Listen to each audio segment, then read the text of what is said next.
This is a video about the Shadowfell, one of the darkest and most mysterious locations in Dungeons & Dragons. In a previous video I talked about how the Feywild was a heightened version of the material plane, with bright colours, stronger magic and a lot of whimsy and mischief. By contrast, the Shadowfell is the material plane with all the colour, light and joy drained out of it. Depressing as that sounds, it's a really cool place to run a D&D campaign. In this video I'll explain some of the lore of the Shadowfell and give you tips on how to run this setting in your own games. One thing I need to clarify at the outset is that almost none of the lore I talk about in this video is based on 5th edition. The Shadowfell is in 5e, but it gets very little attention from the writers, so for this video I'm going to be drawing heavily on the lore of previous editions. That being said, all the monsters I'm going to mention can be found in 5e sources because I don't want you to have to spend time converting previous edition stat blocks to 5e. By the way, I know this is a bit of a change from my usual format, but I wanted to try out this podcasty off-camera approach to allow me to do more carefully constructed lore videos. Depending on how this one does, I might do more in this style, but the normal videos will also continue. Now, let's talk about the Shadowfell.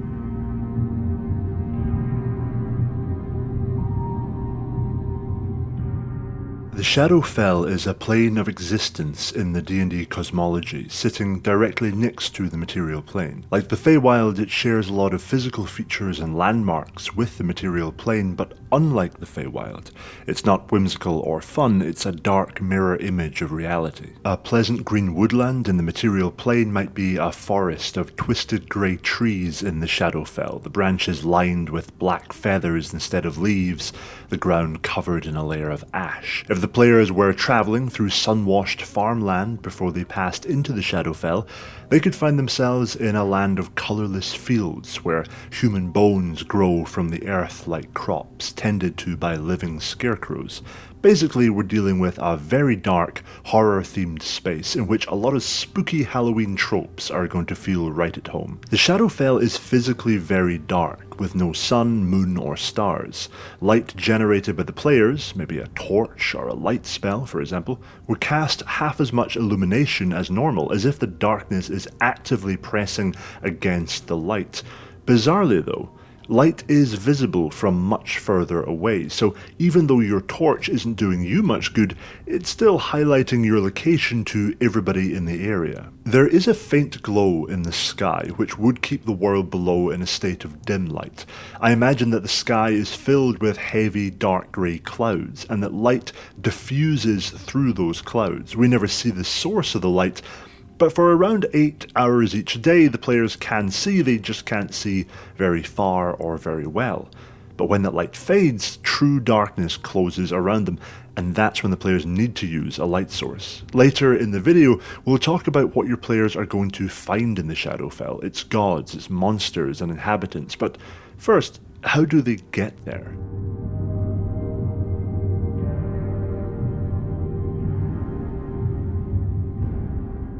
Most people enter the Shadowfell through a portal of some kind, and we can roughly break these portals into 3 categories. The first are shadow crossings. These are naturally occurring rifts between the planes, and they only appear in places of deep darkness. Exposure to sunlight will cause a shadow crossing to fade and close, so most crossings are found in the Underdark, where shadows are rarely disturbed.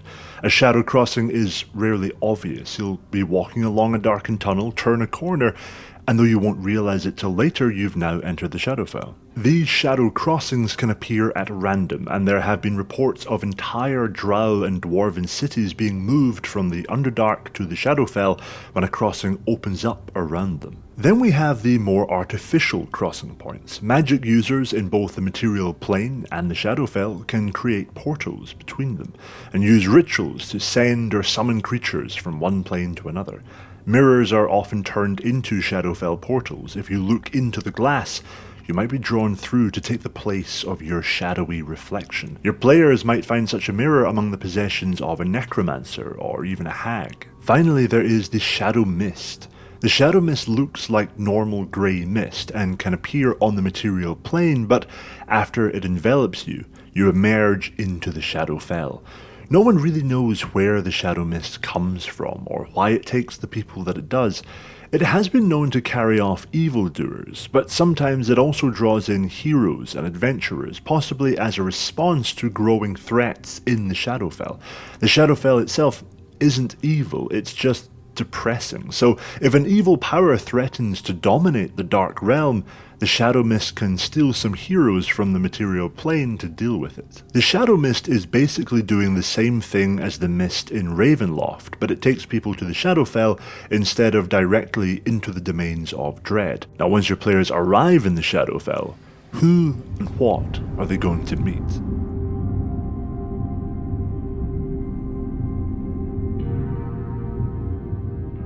While the Shadowfell may sound inhospitable, it is home to many humanoid creatures, as well as monsters, aberrations, and undead. But who rules over them, and who do they worship? The Shadowfell is at least partly dominated by the Raven Queen, an immensely powerful being who concerns herself with memory and with the souls of the dead. She dwells in the Fortress of Memories, a vast castle in the Shadowfell filled with the spirits and the echoes of the dead.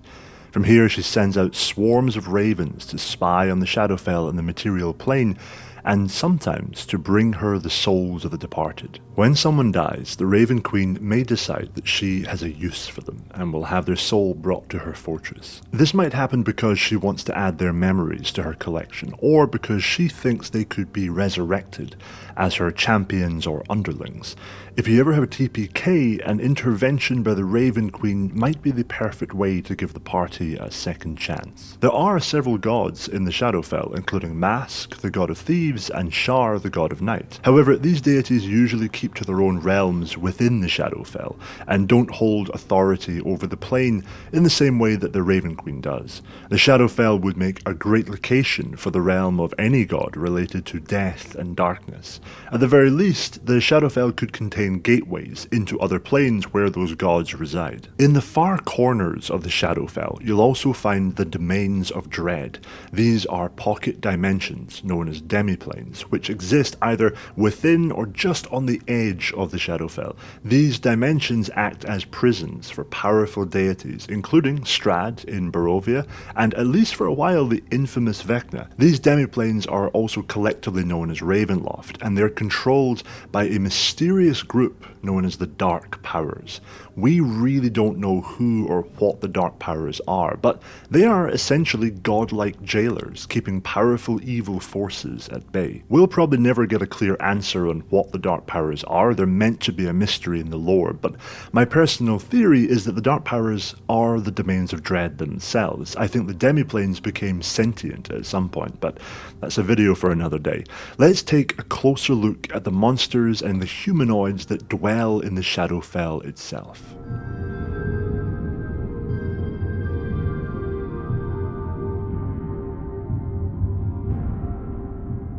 Once your players are in the Shadowfell, they can encounter a variety of both monsters and humanoid creatures, like elves, dwarves, humans, and so on. These humanoids are likely to be descended from people who came into the Shadowfell centuries earlier and settled here after being unable to find their way back to the material plane. The plane has water and food, so if you're willing to drink from black, bitter streams and consume nightmarish fruit that oozes blood, you can survive here. The denizens of the Shadowfell inevitably become infected by its perpetual darkness. The colour literally drains from them, and they become sullen and withdrawn. Depression is a permanent way of life here, and most inhabitants live in a state of endless gloom and pessimism.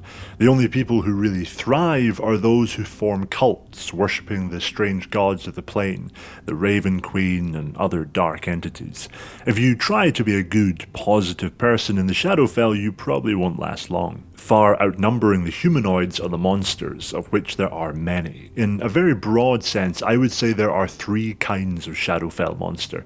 Shadow monsters, classic undead, and Halloween monsters. Shadow monsters are creatures whose natures are intrinsically linked to darkness and shadow. Shadow mastiffs, shadow stalkers, shadow dragon, shades, dark weavers.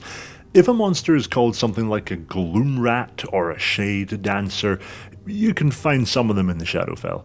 These creatures may be drawn into the Shadowfell from the material plane because it matches their already shadowy nature, or they might be normal creatures who have become corrupted and transformed by the darkness of the Shadowfell. Shadow dragons are a good example of the latter category. Then we have classic undead. That's zombies, ghosts, bone claws, wraiths. The Shadowfell is full of undead. Many of these will be people and monsters who have died in the Shadowfell, but others will have been brought here by the Raven Queen or have slipped in by accident, perhaps having died close to a Shadowfell portal. 5e has its own slightly boring afterlife system, which no longer includes the Wall of the Faithless, but the Shadowfell works great as a land of the dead. I'd strongly suggest having souls pass through the Shadowfell on their way to their respective afterlives. Some of them get stuck here, some get taken by the Raven Queen. You can have your players see processions of souls on the road. It works really well. Finally, we have what I'm calling, for want of a better phrase, Halloween monsters. That's your vampires, lycans, hags, awakened scarecrows, and other classic spooky creatures. Many of these beings are already evil. They already have deeply negative personalities, so they feel much more at home here than the good or neutral creatures around them. Now, there's another kind of creature that doesn't really fit into these three categories, and that is the Sorrowsworn. These are physical manifestations of the suffering that permeates the Shadowfell and its people, and they're driven to violence by the negative experiences that they represent.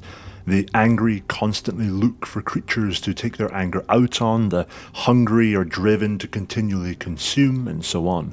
Negative emotion is a powerful effect in the Shadowfell, and if a creature feels, for example, a deep sense of loneliness, they might cause one of the lonely Sorrowsworn to appear. You can find them all in Mordenkainen's Tome of Foes, which might be one of the best options for Shadowfell monsters in general. Volo's has a few good options too, but Mordenkainen's is filled with really weird, dark, horror-themed creatures, whereas Volo's focuses more on material plane monsters. I'd also recommend Van Richten's Guide to Ravenloft, which covers the Domains of Dread, and has a bunch of creatures that would fit right into the Shadowfell. Now that we've explained what the Shadowfell is, how to get there, who is in charge, and who lives there, we'll finish by discussing some of the practicalities of running a game in this setting.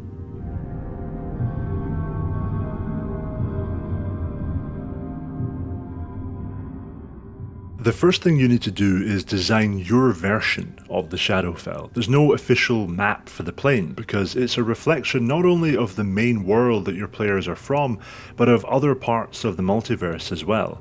This is really a blank slate upon which you can create a unique world for your campaign. That being said, some previous editions of D&D did introduce cool locations that you can use in your own campaigns if you want.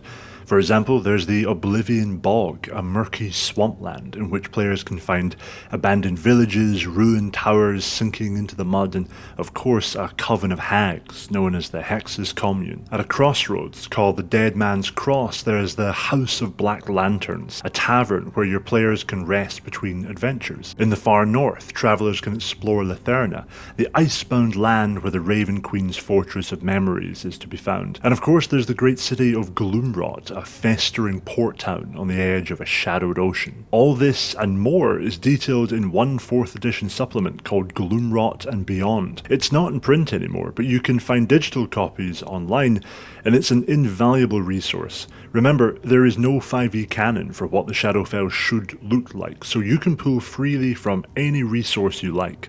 For myself, I also steal a lot from the 2nd edition supplement, The Nightmare Lands, which includes a great group of villains known as the Nightmare Court.